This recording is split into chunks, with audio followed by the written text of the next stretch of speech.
What's up, my friends? Today was Sony's State of Play showing, and boy, are there some strong opinions on this show out there right now. There were quite a few announcements, which I was pleased to see. A lot of big titles, a lot of indie titles, and even some accessories. I'm going to rattle through these as quickly as possible because there is quite a few, so let's get into it. Lumens Arise. I probably butchered that, but I did my best. This was a Tetris Effect-like game with the effects turned up to 11. It was actually kind of a lot visually. It was the first thing they showed, and what a way to start. Didn't get much in explanation in the way of gameplay though, so we will see how this one turns out. Could be fun. Tetris Effect was a good time, so I imagine this would be too. You can wishlist this one, but no date of release has been announced. So next was Interstellar Last of Us, Pragmata, which was revealed and looks very interesting. Apparently this was announced earlier on, but it just went missing for a while, and I only found that out just a few minutes ago.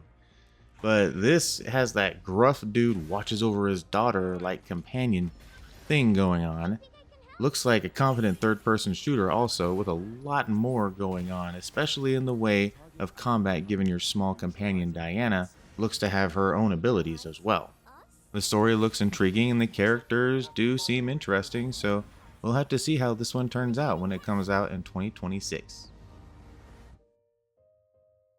Next was Romeo is a Dead Man. This one I did not know what to think at the start. It went from weird art style to weird art style to weird art style. And then I said to myself, this looks like Suda51, and lo and behold, this is Suda51 and Grasshopper Manufacturers' new game. So I thought that, and rightly so. This looks insane, just like what they're known for, and I honestly need this to be out already. It looks so unique and so fun, and carries a lot of Lollipop Chainsaw and No More Heroes DNA in the framing of the combat.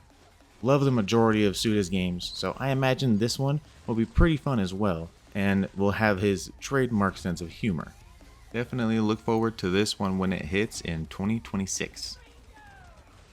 Next was one of my most look forward to, Silent Hill F, and I am so happy we saw more of this. I think this series going to Japan with their unique visual style is a fantastic idea. This really reminded me of like Siren meets Fatal Frame, and that is like the biggest compliment I can give because those are both great, especially in atmosphere. And this looks to be no different. It is dripping with atmosphere, and I love the grisly designs of the enemies. Let's hope it is of the same quality level though as the recent Silent Hill 2 remake, because let's be honest, Silent Hill games are like hit and miss more than any other franchise is hit or miss. This is slated for September 25th this year, so we don't have to wait too long. Next, I knew exactly what this was when I saw it, because this art style cannot lie. Bloodstained, the Scarlet Engagement was announced, and that's the sequel to Bloodstained Ritual of the Night. I could recognize that art style anywhere. It looks like an evolution on the original title, but with more cinematic flair. But to be honest, to me it kind of looked like the cinematics didn't really match the vibe of the gameplay, but we will definitely have to see when this comes out. I haven't quite finished Bloodstained Ritual of the Night, but it looks like I need to jump back in it and finish it to get ready for this one because it does look like a good time. Digimon Story Time Stranger is another game in the Digimon Story series, and it looks like a leg up on even the other two, even though those games were fantastic on their own. This honestly just looks like more of those games, but even better. And I even saw some Digimon World inspiration there for all you older gamers out there, including myself. Look forward to this guy when it hits on October 3rd this year. Final Fantasy Tactics is back, baby. Oh my god. I did not expect the return of this part of the Final Fantasy franchise, but I am pleasantly surprised, as I'm sure you can tell.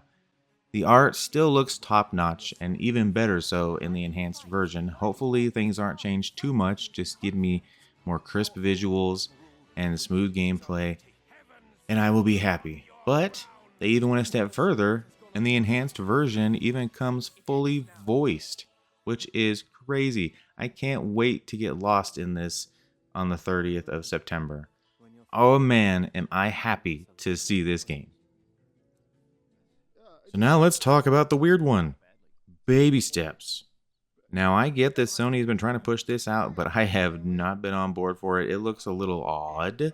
And I am all about odd, but the kind of odd that someone who thinks they get Goat Simulator humor made their own simulator game, but just was like, try walking.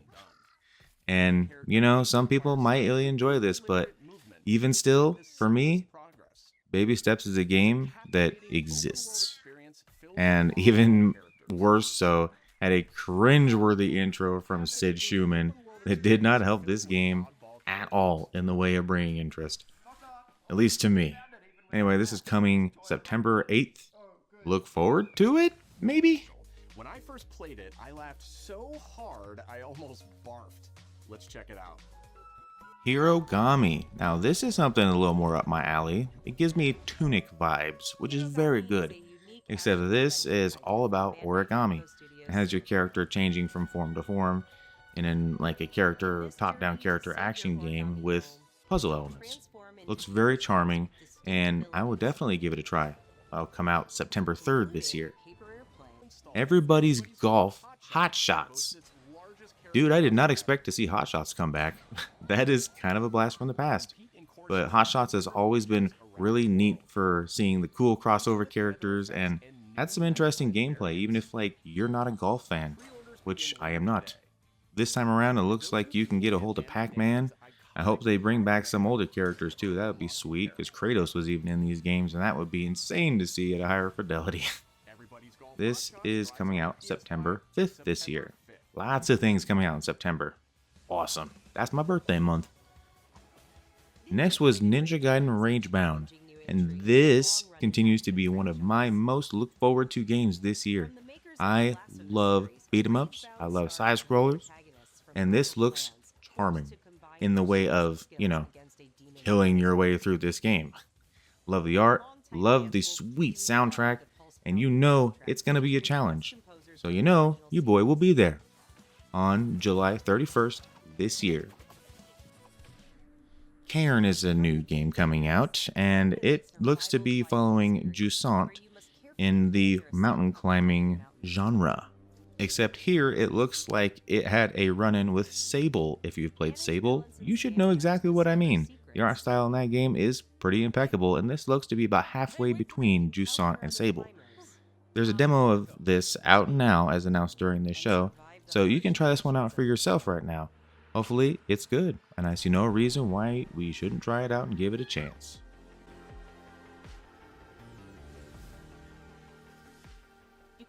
This next one had me in shock, man. I was never thinking this was going to happen, and honestly, I just got them all in GOG, but it's totally fine. The Mortal Kombat Legacy Collection is coming, and this comes with a bunch of old Mortal Kombat titles, and the ones listed off the bat were 1, 2, 3, 3 Ultimate, and 4, as well as some of these spin-off versions of those for different things like handhelds, which I think is a really cool addition. It also looks like there may be some like behind the scenes footage included in this one, which I would love to watch. I hope they put together a whole bunch of old footage. I hope Ed Boon is over there making sure that this is the ultimate throwback package.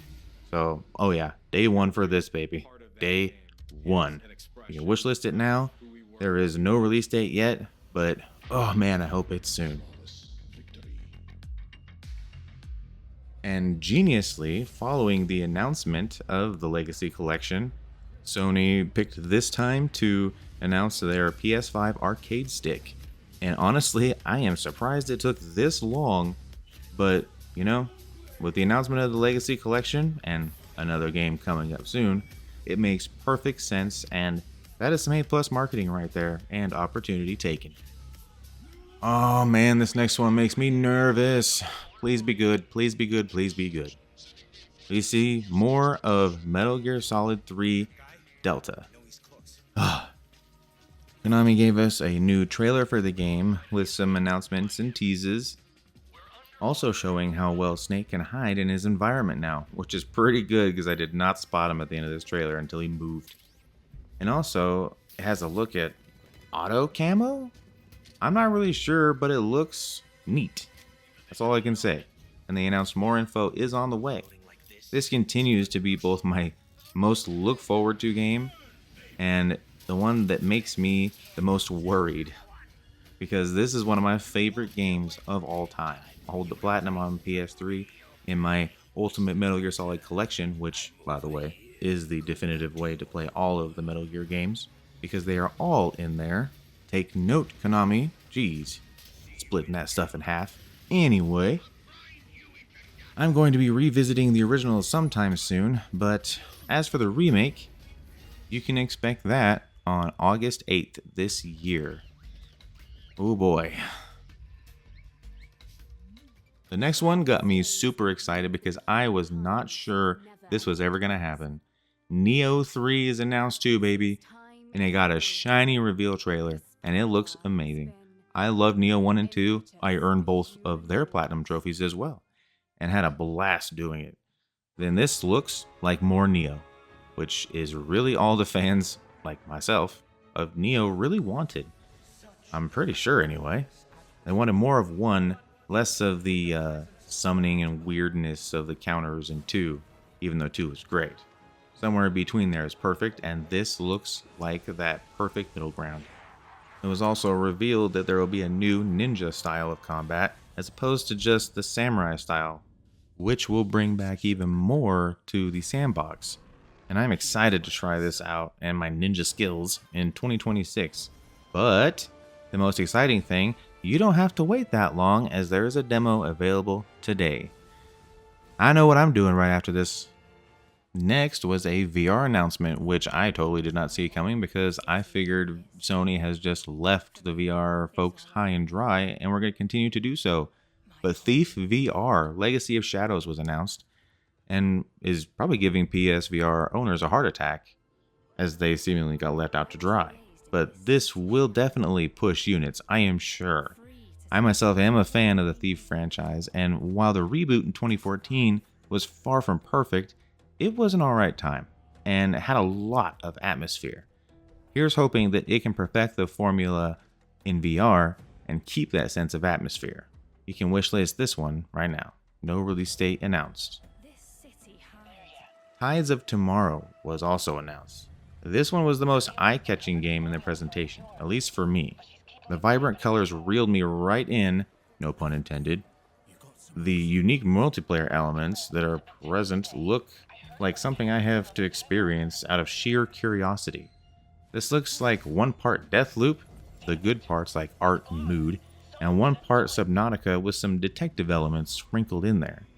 This won't be easy for those of us with thalassophobia, myself, the fear of water, big bodies of it where the things may be, but it may be worth a look anyway. And hey, look at that, an Astrobot announcement. Astrobot is great, and Asobi popped up with announcement of a new galaxy and 5 more levels coming later this month. Love me some Astro, and I will definitely download that again to play the rest of the levels because Astro's just a darn good time. I wasn't really sure what to think about this next one at first, but by the end of the trailer, it won me over. Sea of Remnants was shown, and this musical trailer seemed like a melancholic version of Monkey Island at first.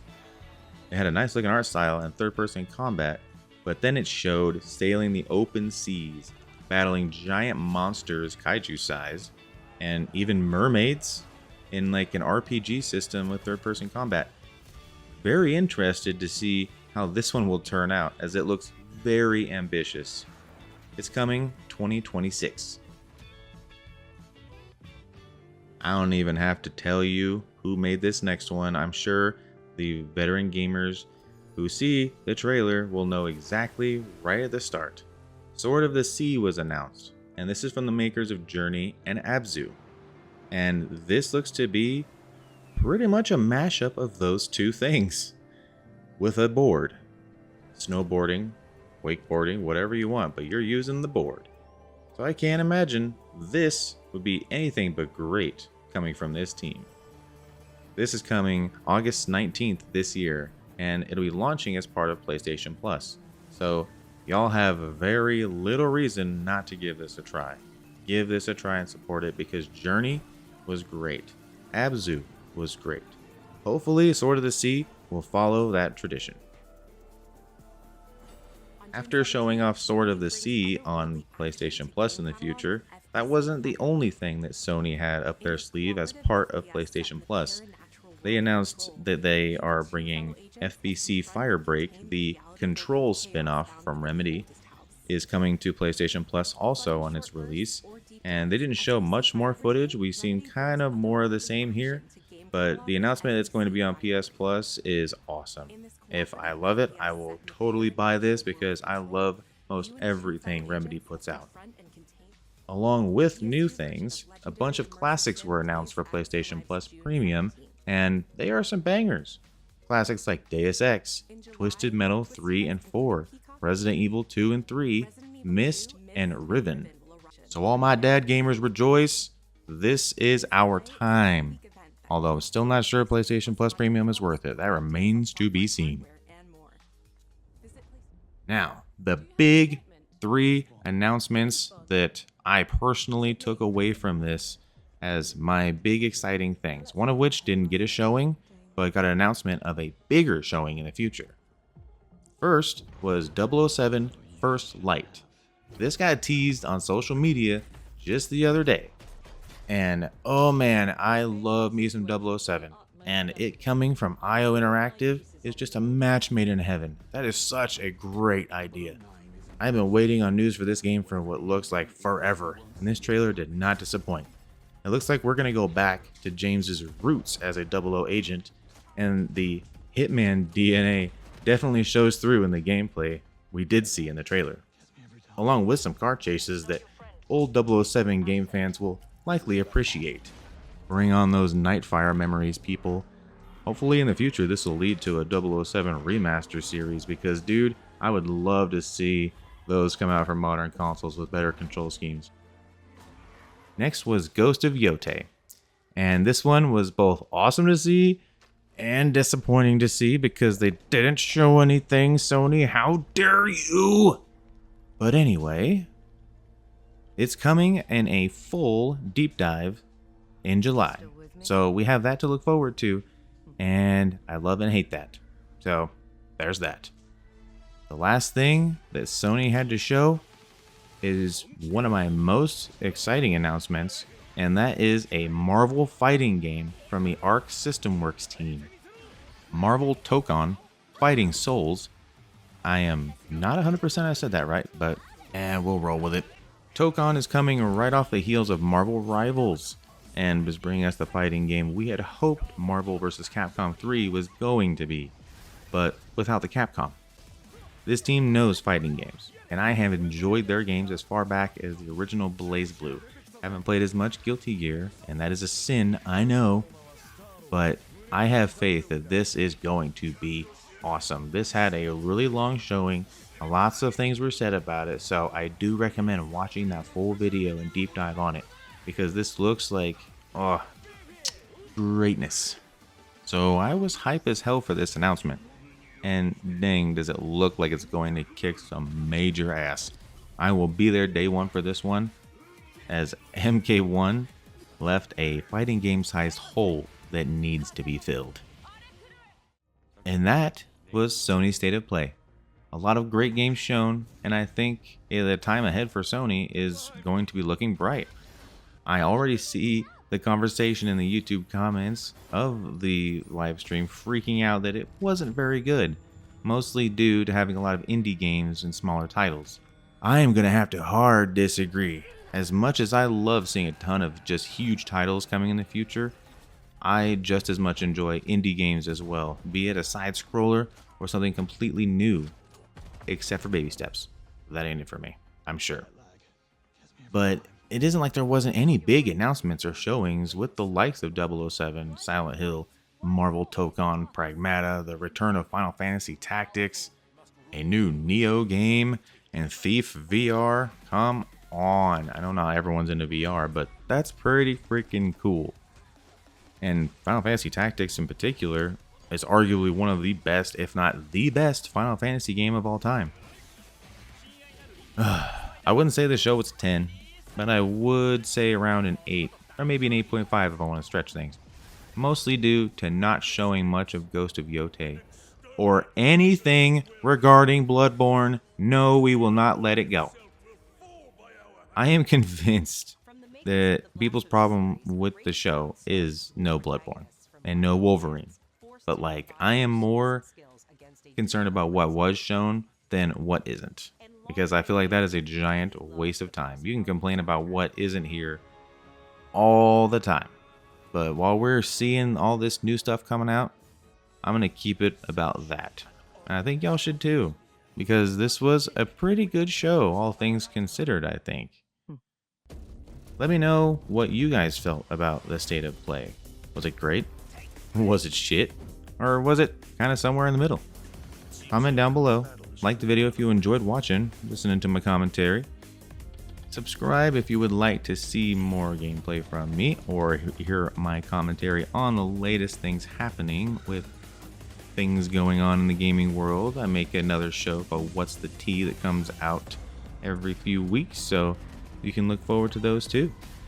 I've been Havoc Fanatic. Have yourself a wonderful day, and I will hopefully talk to you again. Peace.